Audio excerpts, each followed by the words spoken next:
नमस्कार दोस्तों, स्वागत है आपका आज के मुख्य समाचार में, जिसमें सबसे पहली और बड़ी खबर में आपको बताएंगे कि मध्य प्रदेश में बीजेपी को लगा बड़ा झटका। कद्दावर नेता ने कार्यकर्ताओं के साथ थामा कांग्रेस का हाथ। दूसरी खबर में जिक्र होगा कि कर्नाटक मॉडल पर कांग्रेस राजस्थान में बिछा रही है बिसात। गहलोत और पायलट के सुलह के बाद अब चुनावी एक्शन। और साथ ही साथ तीसरी खबर में जिक्र होगा दोस्तों कि तेलंगाना में जनसभा को संबोधित करेंगी कांग्रेस नेता प्रियंका गांधी। खबर में आगे आपको बताएंगे कि क्या पीएम मोदी बृजभूषण के खिलाफ करेंगे कार्रवाई। दिल्ली पुलिस की रिपोर्ट पर कांग्रेस का हमला। और पांचवी खबर में जिक्र होगा कि चार्जशीट के मुद्दे पर तेजस्वी यादव ने बीजेपी को दिया जवाब। लैंड फॉर जॉब मामले को लेकर किया सब कुछ स्पष्ट। दोस्तों, हर एक खबर की गहराई में आपको ले जाएंगे, लेकिन उससे पहले अगर आपको भी ऐसा लगता है कि देश में बदलने वाली है सरकार तो कमेंट में अपनी राय जरूर बताइए। वीडियो को लाइक करके चैनल सब्सक्राइब कीजिए और बेल आइकन दबाकर कमेंट में लिखिए जय हिंद। रुक करते हैं सबसे पहले और बड़ी खबर की तरफ। मध्य प्रदेश में बीजेपी को लगा बड़ा झटका। कटनी के कद्दावर नेता ने थामा कांग्रेस का हाथ। जी हां दोस्तों, चुनावी साल में बीजेपी को मध्य प्रदेश में एक और बड़ा झटका लगा है। बीजेपी नेता पप्पू उर्फ संदीप बाजपेयी ने कांग्रेस का दामन थाम लिया है। एमपी बीजेपी को यह झटका अमित शाह के दौरे के दौरान लगा है और ये झटका सिर्फ बीजेपी नहीं, विधायक संजय पाठक के लिए भी है। संदीप बाजपेयी को विधायक संजय पाठक के करीबी थे और वो विजय राघवगढ़ में बीजेपी विधायक के व्यवसायी मित्रों में शुमार थे। तो दोस्तों, आपको बता दें कि यहाँ पर लंबे समय से मनमुटाव चल रहा था और बड़ी खबर आ रही है कि अब कद्दावर नेता ने कांग्रेस का हाथ थाम लिया है। रुक करते हैं अगली ब्रेकिंग न्यूज की तरफ। कर्नाटक मॉडल पर कांग्रेस की बिसात। गहलोत पायलट के सुलह के बाद अब चुनावी एक्शन। जी हाँ दोस्तों, राजस्थान में मुख्यमंत्री अशोक गहलोत और सचिन पायलट के बीच सुलह के बाद से कांग्रेस चुनावी एक्शन में है। कांग्रेस राज्य में इस साल के आखिरी में होने वाले विधानसभा चुनाव के लिए मध्य प्रदेश और छत्तीसगढ़ उनके कांग्रेस के लिए बड़ा है। और क्योंकि यहां तमाम विवाद और गहलोत पायलट में फूट के बाद पार्टी के सामने सत्ता बरकरार रखने की चुनौती है, इसलिए भी यह राज्य बड़ा है। इस चुनौती से पार पाने के लिए अब कांग्रेस बड़े स्तर पर चुनावी तैयारियों में जुटी हुई है। पार्टी ने 25 जिलों में जिला अध्यक्षों समेत कई संगठनात्मक नियुक्तियां की हैं और कांग्रेस के संगठन महासचिव केसी वेणुगोपाल ने राज्य में 21 उपाध्यक्ष, साथ ही पार्टी संगठन में 48 महासचिव और 122 सचिवों की नियुक्ति की लिस्ट जारी की, जिसे कांग्रेस चीफ मल्लिकार्जुन खड़गे ने अपनी मंजूरी दी है। कांग्रेस के इस चुनावी एक्शन का सीधा मतलब है कि वो अब अपने नेताओं और कार्यकर्ताओं में नई जान फूंक देना चाहती है। इतने बड़े लेवल पर नियुक्तियों से कार्यकर्ताओं का मनोबल बढ़ेगा, जिससे पार्टी की सत्ता में वापसी की राह आसान होगी। बड़ी बात यह है कि प्रदेश में की गई संगठनात्मक नियुक्तियों में गहलोत और पायलट खेमे के नेताओं को भरपूर जगह दी गई है। साफ है कि चुनाव से आने पहले कांग्रेस अब राज्य में कोई नया बखेड़ा खड़ा नहीं करना चाहती है। दोस्तों, रुक करते हैं अगली ब्रेकिंग न्यूज की तरफ। तेलंगाना में जनसभा को संबोधित करेगी कांग्रेस नेता प्रियंका गांधी। जी हां दोस्तों, आपको बता दें कि कांग्रेस महासचिव प्रियंका गांधी 20 जुलाई को तेलंगाना में एक सार्वजनिक बैठक में भाग लेंगी। इस दौरान पूर्व मंत्री जुपल्ली कृष्ण राव और अन्य नेता पार्टी में शामिल होंगे। पूर्व सांसद और राज्य में कांग्रेस के वरिष्ठ उपाध्यक्ष मल्लू रवि ने कहा कि बैठक हैदराबाद से लगभग 160 किलोमीटर दूर महबूब नगर के पास होने वाली है। दोस्तों, रुक करते हैं अगली ब्रेकिंग न्यूज की तरफ। क्या पीएम मोदी बृजभूषण के खिलाफ करेंगे कार्रवाई। दिल्ली पुलिस की रिपोर्ट पर कांग्रेस का हमला। जी हां दोस्तों, दिल्ली पुलिस की एक रिपोर्ट में दावा किया गया है कि उसने बीजेपी सांसद और डब्ल्यूएफआई के पूर्व अध्यक्ष बृजभूषण शरण सिंह के खिलाफ 6 शीर्ष पहलवानों के आरोपों की पुष्टि की है।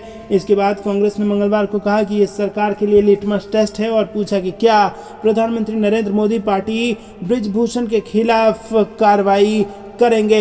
वहीं दोस्तों, आपको बता दें कि कांग्रेस महासचिव रणदीप सिंह सुरजेवाला ने एक ट्वीट में कहा कि दिल्ली पुलिस भारत की 6 शीर्ष पहलवानों, भारत की बेटियों के यहाँ पर जो आपराधिक मामले हैं उसकी आरोपों की पुष्टि कर चुकी है। और यहाँ पर सुरजेवाला ने कहा कि मोदी सरकार का लिटमस टेस्ट, क्या पीएम मोदी बृजभूषण शरण सिंह के खिलाफ कार्रवाई करेंगे। क्या यहाँ पर नड्डा जी उन्हें अब बीजेपी से निकालेंगे। क्या बृजभूषण शरण सिंह अब गिरफ्तार होगा। क्या बीजेपी सरकार उसको संरक्षण देना बंद करेगी। उन्होंने एक समाचार रिपोर्ट संलग्न करते हुए ट्वीट किया कि इसमें आरोप लगाया गया है कि सिंह ने जो किया उसमें दिल्ली पुलिस के अनुसार उन पर मुकदमा चलाया जा सकता है। देश की प्रमुख महिला पहलवानों द्वारा लगाए गए आरोपों के मामले में दिल्ली की राउज एवेन्यू कोर्ट ने 7 जुलाई को बीजेपी के सांसद बृजभूषण सिंह को तलब किया था। रुक करते हैं अगली ब्रेकिंग न्यूज की तरफ। चार्जशीट के मुद्दे पर तेजस्वी यादव ने बीजेपी को दिया जवाब। लैंड फॉर जॉब मामले को लेकर किया सब कुछ स्पष्ट। जी हाँ दोस्तों, बिहार विधानसभा का अभी मानसून सत्र चल रहा है। उप मुख्यमंत्री तेजस्वी यादव मंगलवार को सदन में पहुंचे और इस दौरान उन्होंने मीडिया से बातचीत की। बातचीत बातचीत के दौरान उन्होंने कहा कि बीजेपी के लोगों को बिहार के विकास या बिहार की जनता की चिंता नहीं है।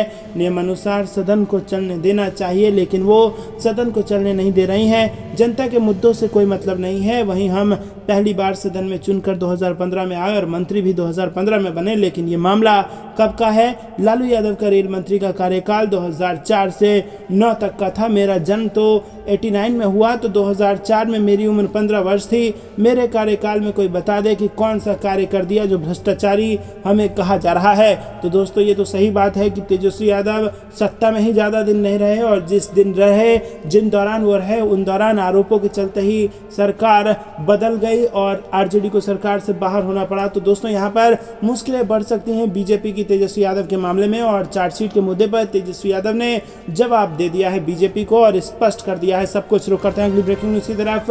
राजनीति अब आईपीएल की तरह, उद्धव ठाकरे बोले देश और महाराष्ट्र की राजनीति निचले स्तर पर। जी हाँ दोस्तों, महाराष्ट्र के पूर्व मुख्यमंत्री उद्धव ठाकरे ने भाजपा और एकनाथ शिंदे के नेतृत्व वाली शिवसेना पर तीखा हमला बोलते हुए कहा कि भारत में राजनीति अब आईपीएल की तरह हो गई है और कोई नहीं जानता कि कौन किस तरफ से खेल रहा है। मीडिया को संबोधित करते हुए शिवसेना के नेतृत्व कर रहे उद्धव ने कहा कि ठाकरे देश और महाराष्ट्र में राजनीति का स्तर निचले स्तर पर पहुंच गया है और लोग परेशान हैं। वहीं दोस्तों, आपको बता दें कि उन्होंने साफ तौर पर कहा कि मैं जहां भी गया मुझे वही तस्वीर दिखी, कोई काम नहीं हुआ और कोई योजनाएं जनता तक नहीं पहुंची। उद्धव ठाकरे ने भाजपा पर निशाना साधते हुए कहा कि राज्य और केंद्र में हो रही राजनीति को लेकर लोगों में काफ़ी नाराजगी है। उन्होंने कहा कि मैं जहां भी गया मुझे वही तस्वीर दिखी। रुक करते हैं अगली ब्रेकिंग न्यूज़ की तरफ, जिसमें आपको बता दें कि सुप्रीम कोर्ट से केंद्र सरकार को बड़ा झटका। कहा ईडी निदेशक का कार्यकाल तीसरी बार बढ़ाना अवैध। जी हाँ दोस्तों, आपको बता दें कि सुप्रीम कोर्ट से केंद्र सरकार को मंगलवार को बड़ा झटका लगा। प्रवर्तन निदेशालय के निदेशक संजय कुमार मिश्रा के कार्यकाल विस्तार को लेकर अदालत ने बड़ा फैसला सुनाया है। अदालत ने संजय मिश्रा को तीसरा कार्यकाल विस्तार देने का आदेश रद्द कर दिया और साथ ही अदालत ने कार्यकाल विस्तार को अवैध बताया है। हालांकि कोर्ट ने सरकार को राहत देते हुए कहा है कि ईडी और सीबीआई निदेशक का कार्यकाल 5 साल तक बढ़ाने का नियम सही है। न्यायमूर्ति BR गवई, न्यायमूर्ति विक्रम नाथ और न्यायमूर्ति संजय करोल की पीठ ने एक याचिका पर सुनवाई करते हुए मंगलवार को कहा कि हमने 2021 में आदेश दिया था कि उनका कार्यकाल आगे ना बढ़ाया जाए, इसीलिए अब वो 31 जुलाई तक ही अपने पद पर रह सकते हैं। संजय कुमार मिश्रा को 2018 में 2 साल के लिए ईडी निदेशक के तौर पर नियुक्त किया गया था। नवंबर 2020 में संजय मिश्रा को रिटायर होना था, लेकिन 13 नवंबर 2020 को जारी एक आदेश में केंद्र सरकार ने उनके कार्यकाल को 3 साल कर दिया। इसके बाद केंद्र सरकार 2021 में एक अध्यादेश लेकर आई और अध्यादेश में कहा गया कि सीबीआई और ईडी के निदेशक का कार्यकाल 2 से अधिकतम 5 साल तक बढ़ाया जाए। अध्यादेश को संसद में पारित कराया गया और इसको लेकर विपक्षी दल ने सरकार की आलोचना भी की थी और अब बीजेपी को यह बड़ा झटका लग गया है। तीसरी बार कार्यकाल बढ़ाना अवैध हो चुका है। आपको क्या कुछ लगता है कमेंट में जरूर बताइए। वीडियो लाइक करना मत भूलेगा। ये थी दिन भर की सारी जरूरी और बड़ी खबरें। अंत तक बने रहने के लिए बहुत बहुत धन्यवाद। जय हिंद, जय भारत।